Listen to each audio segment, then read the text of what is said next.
Hi folks, this week, entrepreneurship. Let's do it.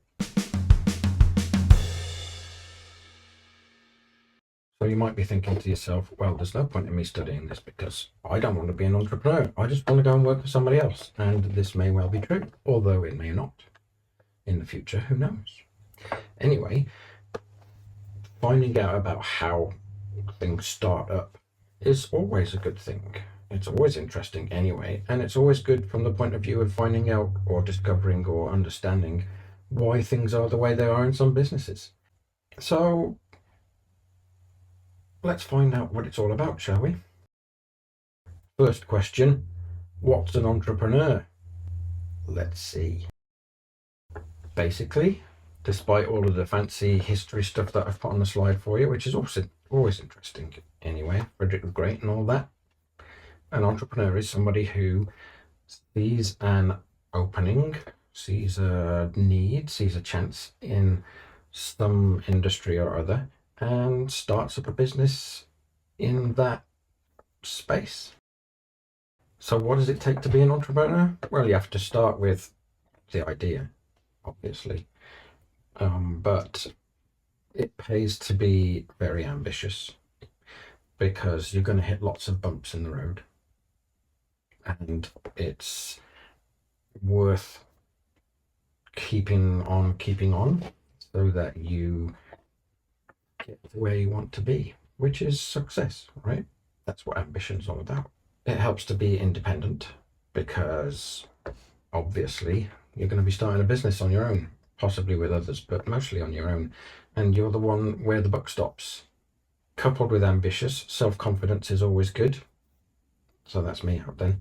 So self-confidence is all about, believing in yourself and believing that you can do what you want to do. Follow your dreams and so on. It pays to be a risk taker. Honestly, starting a business is a risk anyway, because most businesses that are started will not succeed. And you might get into a space in the environment or in the industry or whatever that just doesn't work. So yeah, it's a risk. Are you prepared to take it? I already said this one. You need to spot something. You need to see a need for something. And that's what this visionary thing is all about. Looking into a space and saying, oh, that should be done. Or let's make this happen or whatever. So that's the visionary bit. There's more. You need to be creative, energetic, passionate, and committed. All of these things are important when you're starting a new business. Creativity is important because sometimes problems come along that need to be solved in interesting ways. Some of them have to do with money, some of them have to do with people, some of them have to do with the thing itself that you want to market. Starting a business is hard work. And so not only do you have to be fairly energetic, but you also have to be prepared to sit on planes a lot, perhaps, or talk to people without necessarily having any success until you find the success, and things like that. You have to be passionate about the thing. That links with the ambition and the self-confidence and the creativity. You can't do this without believing in it. So that's where that passion is needed. And you have to be committed. There's lots of things that will come up, and there's lots of times when you'd like to be with your family and you can't because you're running a business or you're starting a business or there's a problem to be solved or whatever. A lot of sacrifices have to be made, both in terms of time and money and space and commitments and all that stuff, which we tend to take for granted. Probably goes without saying that I don't actually see myself there, and maybe you do. And if you do, there's plenty of opportunities in this university for you to be able to move forwards. So look at Brilliant Catalyst, look at things like internships, look at things like entrepreneur courses and so on, and see what you can do. Yes, it's hard. It's very hard work, and there are lots of sacrifices and so on. But so why do people actually do it? Sometimes they do it because they can't see any other alternative. Sometimes they do it because they really are passionate about it. Sometimes they do it because they care about the thing that they're trying to fix. Sometimes they do it for fun. Sometimes they do it because they've done it before and it was interesting and they'd like to do it again. You name it. There's lots of different reasons for starting this thing out. And there's lots of different kinds. There's innovators who basically look for or spot different ways of doing stuff. There's creators who make something new and bring it to market. There's market makers who not only see a gap in a market, but also an opportunity to make something new out of it. And there's expanders or scalers, and they're the ones that see what's successful and make it big. I'm not sure if you see yourself in any of these. My own take on it is innovator and creator, but your mileage may vary. Let's find out. Ask yourself, what kind of a person are you in that space? And this is how it works. It's kind of like a journey or a trip. It's like a 1,000-mile walk starts with the first step and all that kind of stuff. What do you have to do in different stages? We can explore that if you like. Here's how we're going to do it. We're going to treat it like a trip. And we're also going to treat it non-linearly, which is to say that you can do these things in order. And sometimes you'll find a spot where, there's somebody else has done it, or somebody's done it quicker, or whatever. Maybe you want to carry on because you believe that yours is better. Maybe you want to quit and start again because you've still got some other ideas. So bear in mind that whilst we're looking at this as a trip, there are all kinds of different branches and so on that you can take off it, which means that somebody should remake a map. And I drew this. Isn't it great? I bet you can't actually read it, but if you go to the perusal site for this week, you will find a couple of my little explainer video things that I made with Explain Everything, and it will go through this map, this beautiful picture that I drew, which has happy little trees on it. So what are the steps we're going to look at? Inspiration, preparation, assessment, exploiting resources, a business plan, oh, that's a big one, navigation through the stuff that you have to do, and launch into space, or possibly into a new space, or possibly somewhere anyway.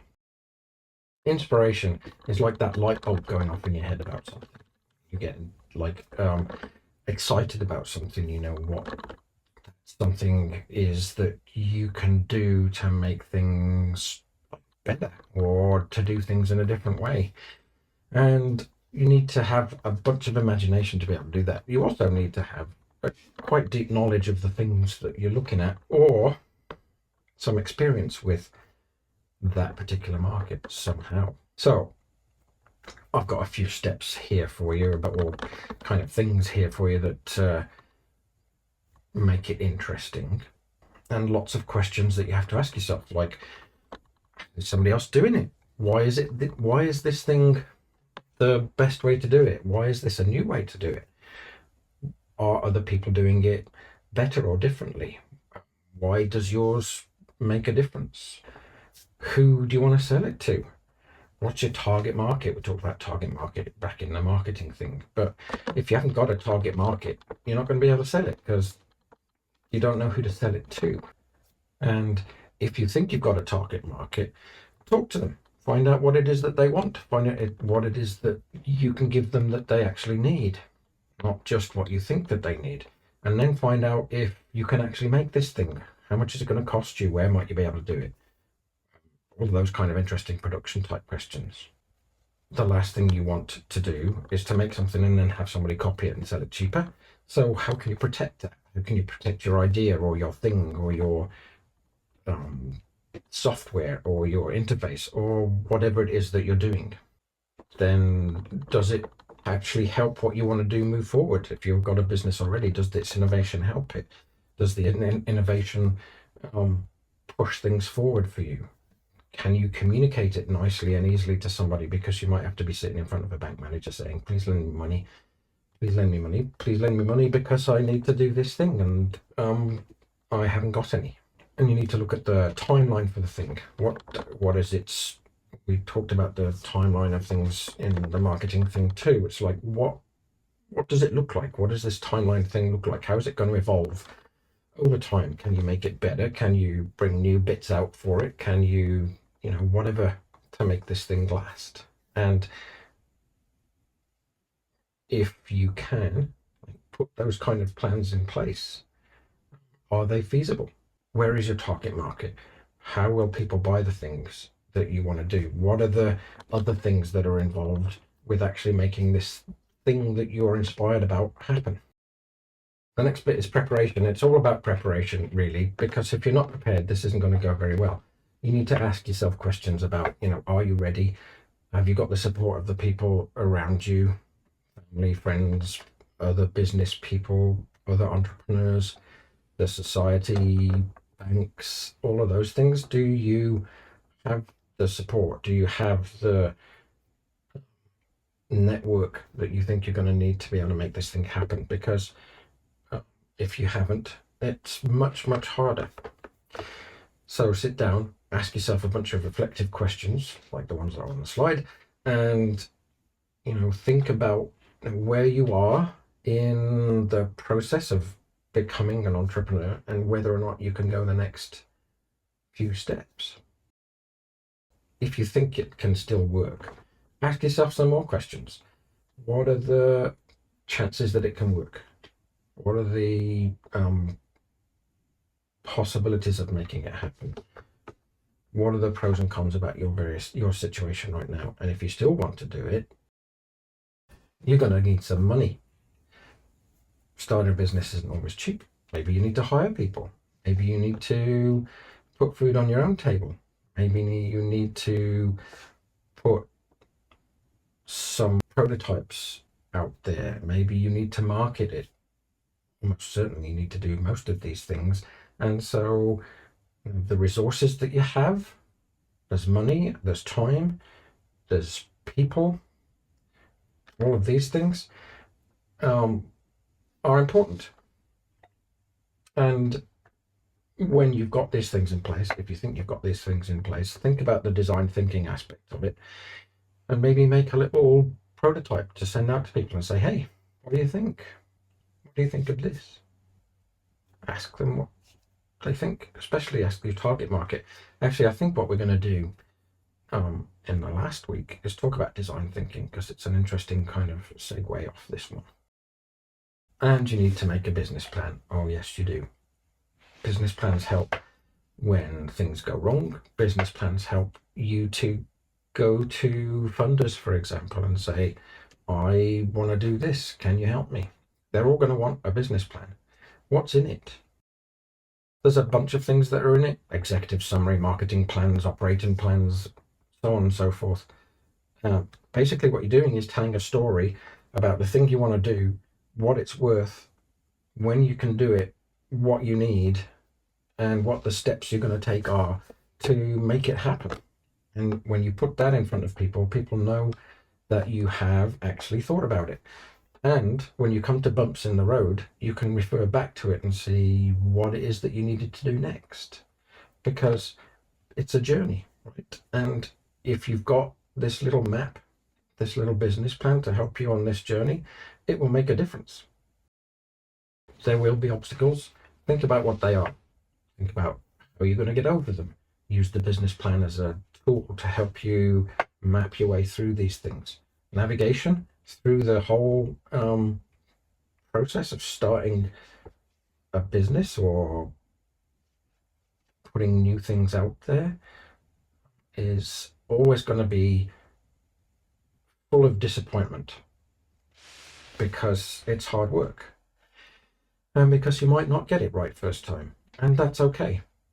If you've got your business plan, you can push forwards. If you've got a really good idea, you can push forwards. And if you don't think it's working out, you can go back and try again.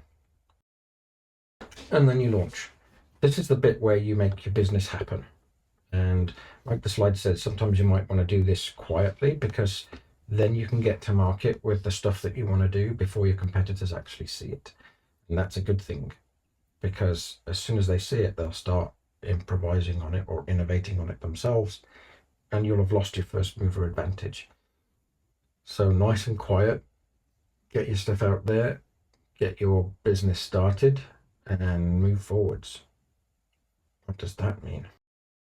Let's find out in the form of the venture as a life. I've got pictures too. Here's a picture now. I copied it from the book. That's okay. It was an open educational resource, and the link is in the book and stuff like that, so you can use it. Here's the various stages, anyway, of the entrepreneurial venture. There's the pre-seed, which is when you got your idea. There's the early stage, which we've really just talked about, which is from the idea down through the business plan and the navigation and all that, and to the launch. After the launch, hopefully, you're going to grow. The business is going to grow. And at some point, you'll be able to say that the business has reached maturity, which is to say that it's solid and can exist nicely on its own. The probably most entrepreneurs would look at best case scenario after that is selling it off and making lots of money, or doing an IPO and making lots of money that way instead.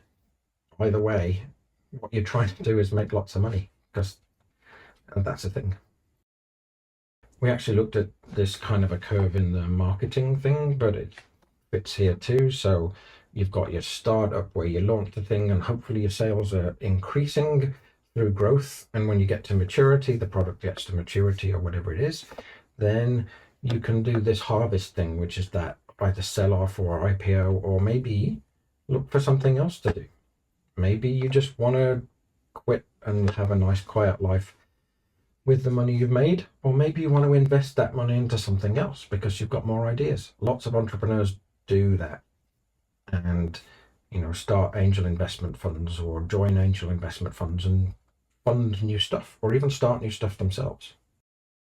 And here we are, one more picture which has those two previous ones combined to show you how that kind of stuff works.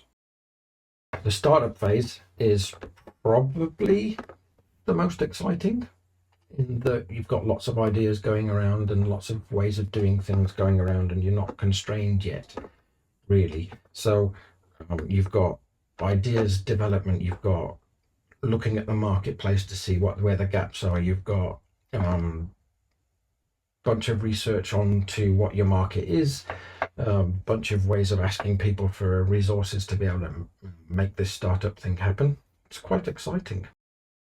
So when you've got your idea, let's start making it happen. What is the business going to look like? How can you sell the stuff? Can you get like pre-stuff out there to people to see what they think? Maybe you could do some guerrilla type marketing stuff, and find out if the thing that you want to do is worth it. It's going to be a success. So build sample models to take people things outside, and maybe do your due diligence so that you know that you've got the funding and the resources necessary for the next stages, because the next stages are all about resources, money, equipment, people, places to make things, all of these things, supply chains, logistics, you name it, you're going to need it potentially for different things. You need to find out what's available, and you need to find out what you need. So that business plan and the business model and so on help you with the second question. Other people might be able to help you with the first one. When you're ready to throw your baby out of the lab and into the market, that's called market entry, and you need to put it out there in a way that helps people understand what it's for, in a way that markets it properly, in other words. And there's lots of different ways you can do marketing, and we talked about that in the previous week. But again, this takes money, and also at the same time, because you're doing the thing, money's being used up to make the thing that you're making, or to carry on doing the idea that you have. Money's continually used up to pay people and to pay for supplies and to pay for marketing. So that cash flow thing is huge at this point. If you're out of cash at this point, nobody's really going to help you.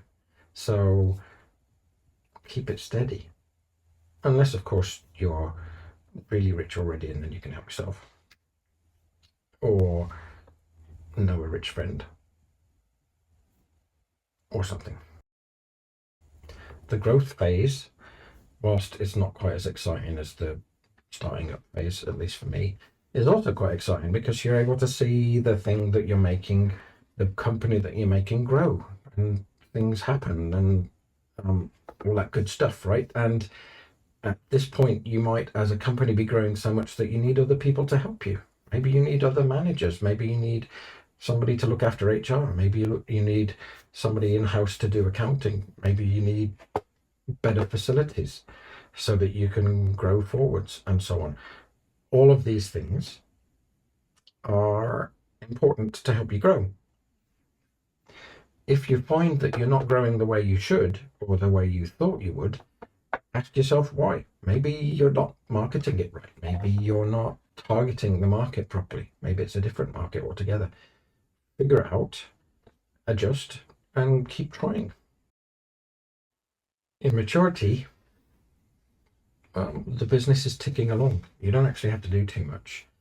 It's probably not very exciting then, right? But it's bringing in money and it's paying people and it's selling stuff and it's successful. And that's the kind of success that you want to aim for, because everything at that point allows you to start thinking about exiting, get your investment back, returning investment to other people and so on, and making the most of what it is that your organization and your company that you made is capable of doing. Some people like to start things and they don't want to finish things, so they just hand it off to other people. Some people start things so that they can grow them and become secure and so on. Different people, different things. Lots of different ways that you can take the good stuff that you've learned and take the stuff that you've earned to get back to a happy place with lots of money and a vineyard, obviously, in the middle of France or whatever it is that you want to do. So, although that might be not be vines, I really don't know. I can't really tell because my eyes are bad. But yeah, maybe you want to exit here. Maybe you want to start something else. Plan your future, because now you know what resources you've got that the organization's given you. Exit. It's time to go. Your work here is done. Entrepreneurs, a lot of the time, like to start stuff, get it to this phase, and then leave, or sell it on, or cash it in because it didn't work out quite as planned. Either way, this is the end of that for you, and that can be hard, right? You've invested a whole bunch of yourself into this thing, and the hard part is knowing when to stop, really. And some entrepreneurs don't really know when to stop, so they just carry on going and investing into the next business, or trying something else, or redesigning something else, or finding another opening, finding another thing to start, because they find out that it's fun, and that's good. So they just carry on. Other people, not so much, and they're quite happy to take what they've got and go and retire. Marketing. We've already talked about marketing, but marketing for entrepreneurs is slightly different. Can you imagine why? It's different because entrepreneurs don't always have money, and marketing costs money.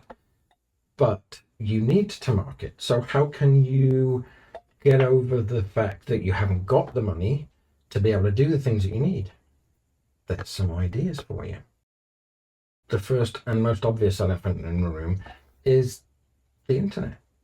Digital marketing is, by and large, free. If you get it right, you can take off and do the stuff that you want to do and market it to the people you want to market to, as long as they are also digital natives or whatever.